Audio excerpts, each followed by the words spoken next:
semuanya, apa kabar? Ibu Ferdi berharap kita semua dalam keadaan yang baik ya. Kita kelas 1 dan kelas 2 akan kembali mendengarkan devosi. Hari ini Ibu Ferdi mau cerita tentang Ishak ya, tentang Ishak bertemu Ribkah ya. Pembacaan kita hari ini terambil dari Kejadian 24 ayat 1 sampai ayatnya yang ke-33. Tapi sebelum kita mendengarkan cerita, Ibu Fergi mau kita semua satu dalam doa ya. Mari kita berdoa. Bapa kami di surga, kami mengucap syukur untuk kesempatan pada hari ini. Kami mau bersama-sama berdevosi Tuhan. Kiranya Tuhan berkati devosi kami dari awal sampai akhir. Terima kasih Tuhan untuk kesempatan yang sangat baik yang Tuhan berikan kepada kami untuk kami mendengarkan firman-Mu. Inilah doa kami dalam nama Tuhan Yesus, kami sudah berdoa dan mengucap syukur. Amin. Oke, kita buka Alkitab kita ya dalam Kejadian 24 ya, ayat 1 sampai ayatnya ke-33. Ini cerita tentang Ishak bertemu Ribkah. Dan anak-anak baca sama-sama ya. Kalian baca dari rumah. 1, 2, 3. Adapun Abraham telah tua dan lanjut umurnya, serta diberkati Tuhan dalam segala hal. Berkatalah Abraham kepada hambanya yang paling tua dalam rumahnya, yang menjadi kuasa atas segala kepunyaannya. Katanya, baiklah letakkan tanganmu di bawah pangkal pahaku, supaya aku mengambil sumpahmu demi Tuhan, Allah yang mempunyai langit dan yang empunya bumi, bahwa engkau tidak akan mengambil untuk anakku seorang istri dari antara perempuan Kanaan yang diantaranya aku diam. Tetapi engkau harus pergi ke negeriku dan kepada sanak saudaraku untuk mengambil seorang istri bagi Ishak, anakku. Lalu berkatalah hambanya itu kepadanya, mungkin perempuan itu tidak suka mengikuti aku ke negeri ini. Haruskah aku membawa anakmu itu kembali ke negeri di mana tuanku keluar? Tapi Abraham berkata kepadanya, awas, jangan kau bawa anakku itu kembali ke sana.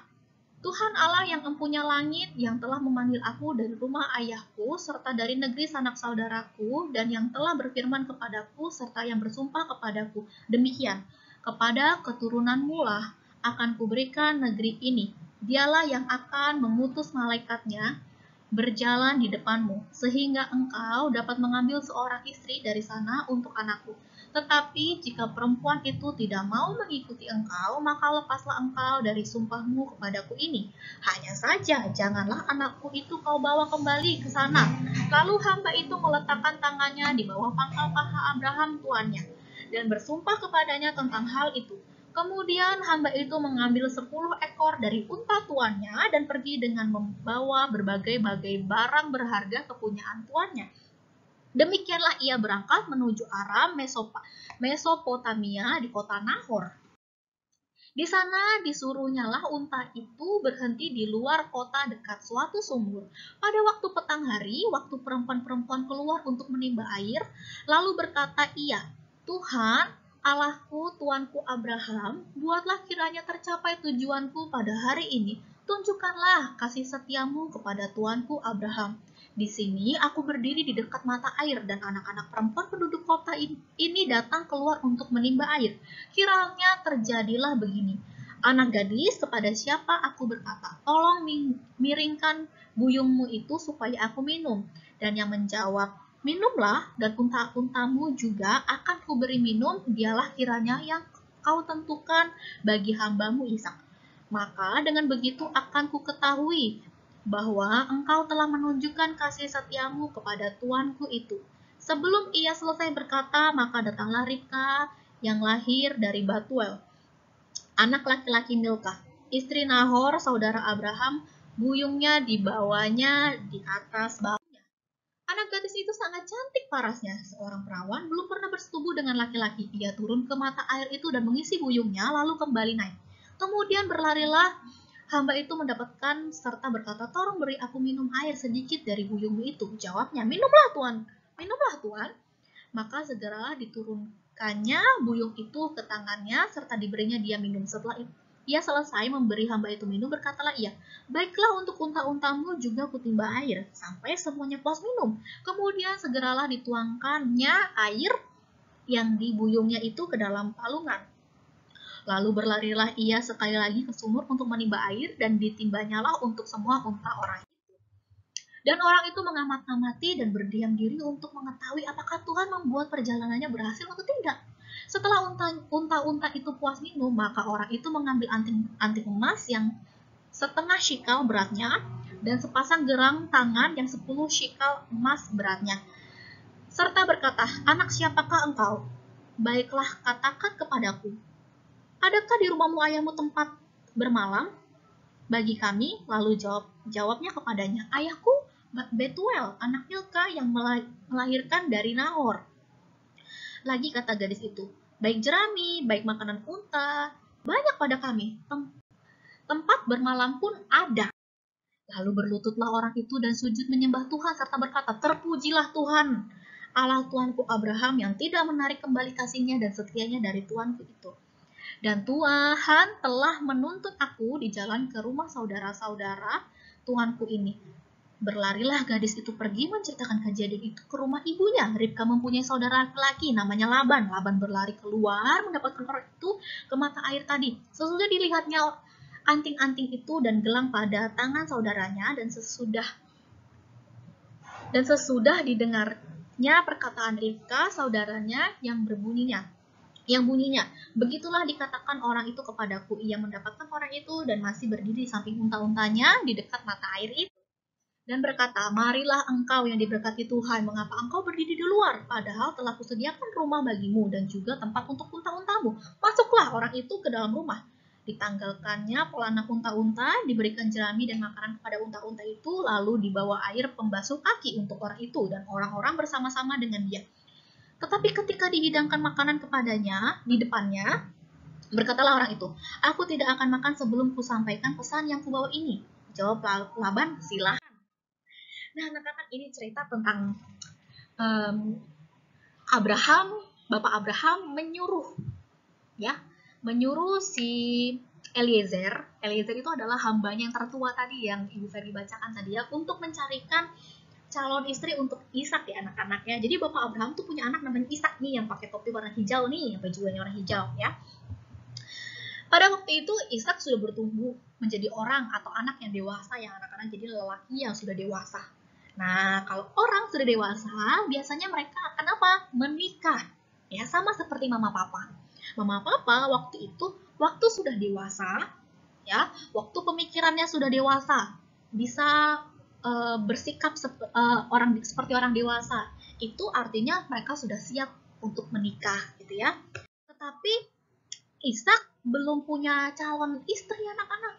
Jadi masih belum ada calon istrinya, padahal Ishak sudah waktunya untuk menikah gitu ya. Jadi Bapak Abraham mulai pikir-pikir nih, loh, Ishak sudah mau menikah tapi belum ada calon istri buat dia. Nah, kemudian apa yang dilakukan Abraham? Seperti tadi yang Ibu Ferdi bacakan di perikopnya ya, Tuhan memanggil hambanya yang paling tua. Siapa? Hambanya namanya Eliezer. Ya, nah hambanya itu yang ini ya, yang kumisnya warnanya hitam ya.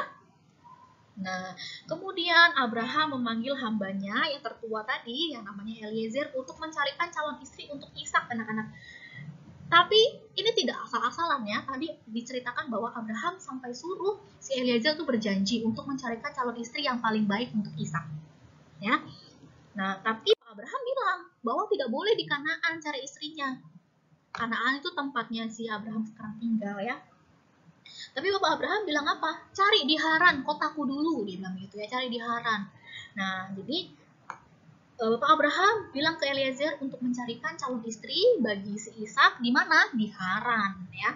Kemudian mereka pergi. Nah, Eliezer tadi diceritakan dalam perikopnya ya, ia kemudian mengambil 10 unta ya anak-anak ya. Nah, 10 itu bukan jumlah yang sedikit ya, banyak ya.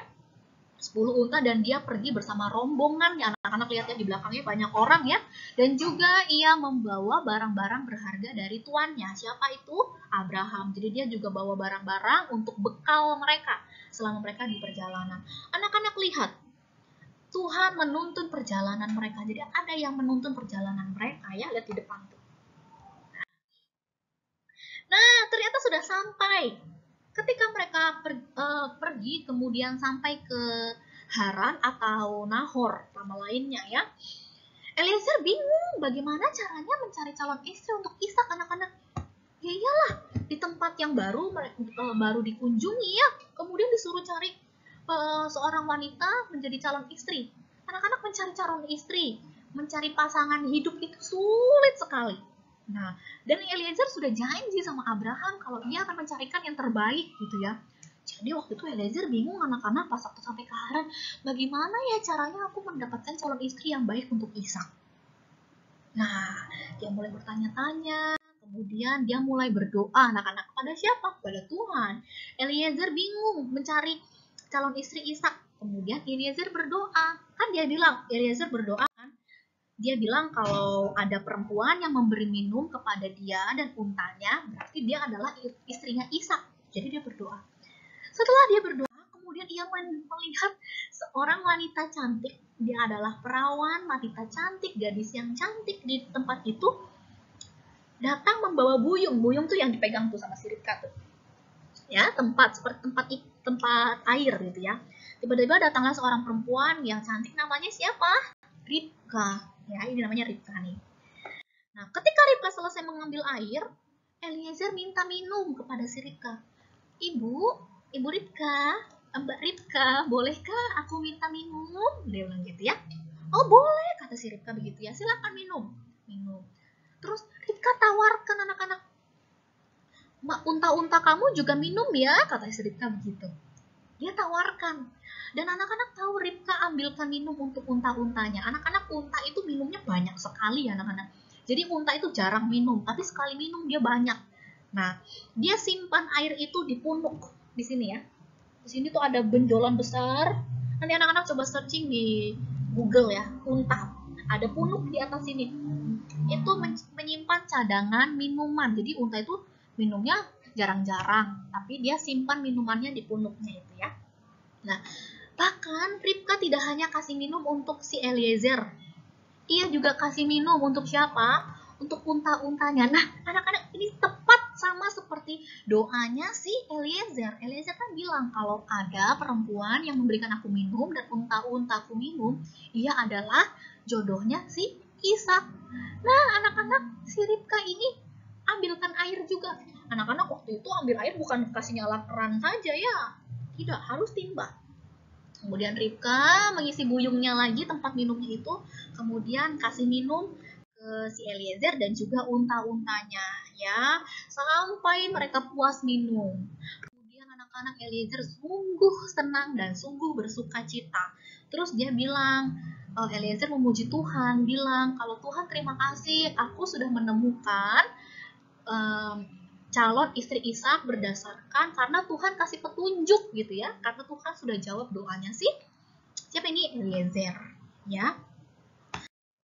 Nah, kemudian akhirnya mereka pergi ke rumahnya si Ribka nih. Ribka ada sudah di atas nih, pergi ke tempatnya si Ribka, ke tempatnya Ribka, bertemu sama siapa? Bertemu sama papa, sama saudara laki-lakinya, namanya siapa? Laban. Tadi sudah dijelaskan ya, yang ada saudara laki-laki dan juga ada papahnya. Mereka bilang kalau si Ribka ini mau dijadikan istri untuk si Ishak gitu ya. Dan saudaranya serta papanya izinkan tidak? Ya, izinkan. Ya. Nah, kemudian akhirnya Ribka bertemu dengan Ishak ya, wah, romantis sekali ya. Akhirnya mereka bertemu dari tempat yang berbeda anak-anak ya. Yang jauh, yang Ishak nggak pernah sama sekali ketemu sama Ribka. Kemudian mereka dipertemukan. Siapa yang mempertemukan mereka? Tuhan.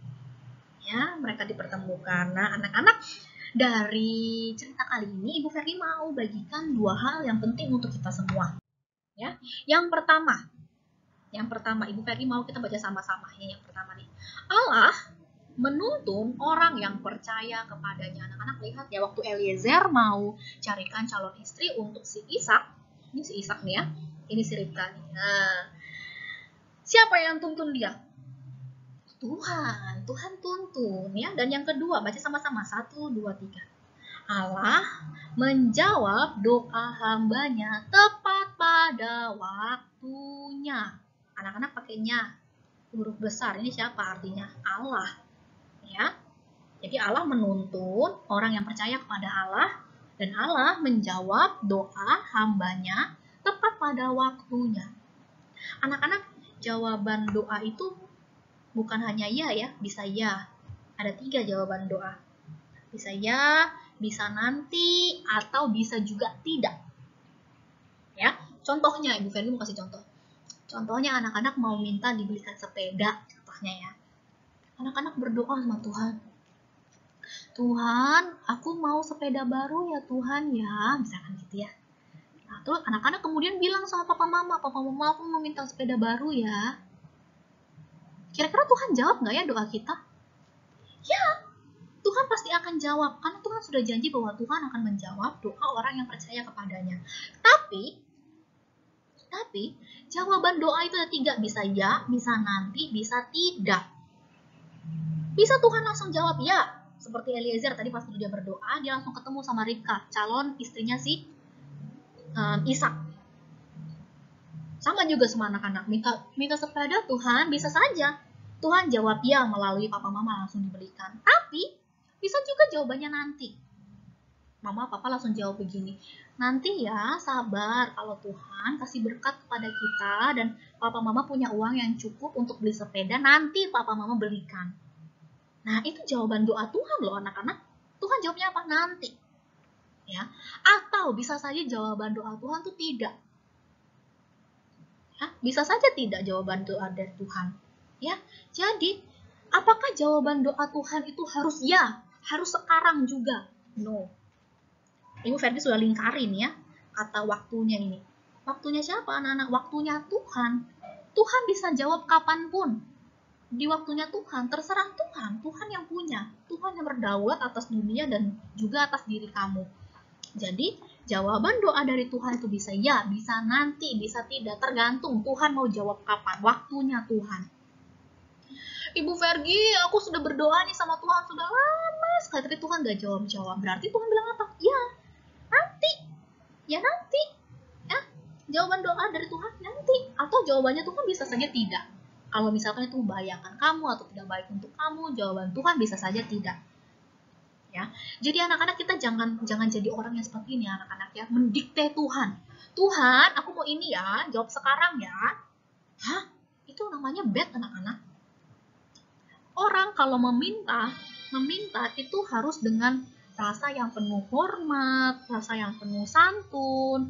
Tuhan mau jawab kapanpun terserah Tuhan, karena Tuhan yang punya semuanya. Ya, jangan menjadi anak yang egois ya, yang mau sekarang Tuhan, aku mau sekarang, terus menangis-nangis sama papa mamanya. Itu bad anak-anak. Itu namanya kita adalah anak yang egois ya. Tapi kalau kita anak Tuhan, bagaimana seharusnya? Kita tunggu waktunya Tuhan, tergantung Tuhan mau jawab kapan.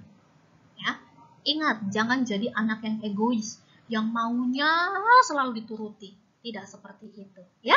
Jadi belajar hari ini untuk jadi anak yang mau bergantung sama Tuhan. Percaya sama Tuhan, berdoa, meminta kepada Tuhan. Dan bersabar menunggu jawaban doa dari Tuhan. Ya. Oke, ingat ya anak-anak 2 poin ini. Misalnya mau anak-anak ingat. Oke? Kita sudah selesai devosi, kita mau berdoa. Ya, mari kita berdoa. Bapa kami di surga, kami mengucap syukur hari ini kami diingatkan lagi Tuhan untuk kami terus bergantung sama Tuhan, berdoa sama Tuhan, dan mau bersabar menunggu jawaban doa dari Tuhan, serta menerima apapun jawaban dari doa kami kepada Tuhan. Tuhan, kami mau berdoa untuk setiap kesehatan kami di rumah, di dalam masa-masa seperti ini, kiranya Tuhan terus ingatkan kami untuk kami dapat menjaga kesehatan kami dengan baik. Terima kasih Tuhan untuk devosi hari ini. Dalam nama Tuhan Yesus kami sudah berdoa dan mengucap syukur. Amin. Oke, terima kasih sudah mendengarkan devosi hari ini dengan baik anak-anak. Silakan menuliskan refleksi kamu dengan baik di jurnal refleksi ya. Sampai ketemu lagi. Tuhan Yesus memberkati. Bye-bye.